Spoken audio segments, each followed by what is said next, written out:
Ageless yogis do not celebrate birthdays. They are not living with calculating years.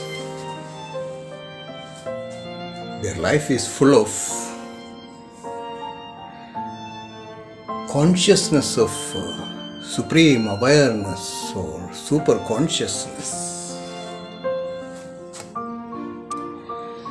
They have their own purpose. So they don't calculate in tune with any type of one human behavioral patterns. To the passage of years, they have their definite purpose. Straight, left you all.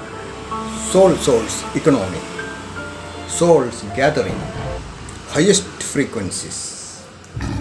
Globe Menons in the leading styles. Vegetarian club.